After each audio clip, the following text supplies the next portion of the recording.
So I'm cleaned my fan brush, I've dried it off, I've extra dried it off, I'm continuing to dry it off, I'm still drying it off, it's gotta be dry. It's a bristle fan brush, and the gnarly bristle fan brush, and those bristles are gonna make those broken crosshatch lines that we talk about in drawing, okay? So you start closer to me very lightly, and you're just breaking the line. Farther away, you push harder. Just softening the line. All right, so now here's what happens. I can go back in there with major areas when I'm repainting something and I just want to lighten this up a little bit and I'll make a little stroke. But what will happen as I keep going now is I have a tendency to start outlining as a refine, and I put lip liner in. So I have found what really works, if you must use this number 2 filbert sable brush, to, before you're finished, go in there with this brush. This is a round sable, and my favorite is rosemary, and I don't know the number here, but it's in all the supply list. So here's what I want you to see. So now I'm going to go in there with some oranges, and I'm going to paint. But when I paint, I'm going to paint with crosshatch marks. So I'm going to go up and down, left and right, and I'm going to make these broken line strokes. See how I'm kind of going up and down? I don't want lip liner. And I look at the next area and say, well, I think I can go a little cooler and darker with that red. And I'm going to go right here, and I'm going to get rid of that line that's right there.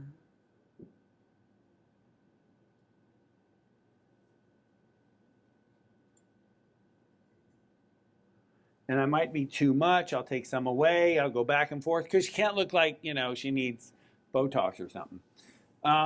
Same thing goes on with these creases. As you start to put color in,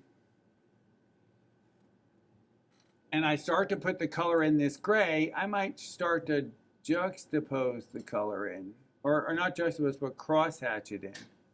And then I might go in there with another color, maybe a gray, and I might crosshatch that in between.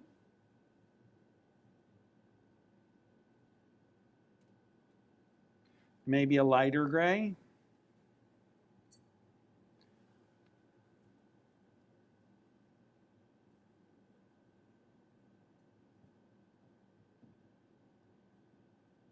And then maybe another color that might be that tan color.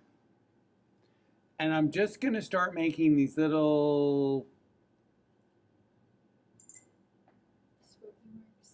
yeah, they are. They're smoky marks in all directions to soften. So there's a fine line between using your bristle, your sable brush, that's a filbert, and then having to go back and do this, because I'm only fanning once. Because when I fan, I lose my color. So I have to go back in here. If I feel like there's a little cleaner color in her lip that I'm missing right here on the top, then I need to go in there with that clean color, and I'm going to put that in. But that's a hard line to soften, where it's much easier for me to go in here and doctor it, leaving that orange and now blending the edge.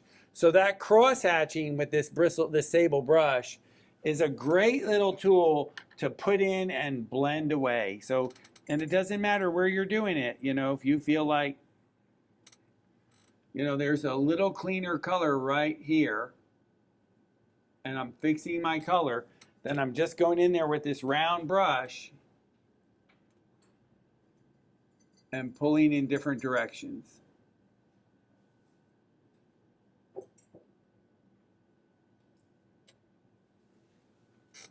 So it holds its plane and goes away. Does that make sense?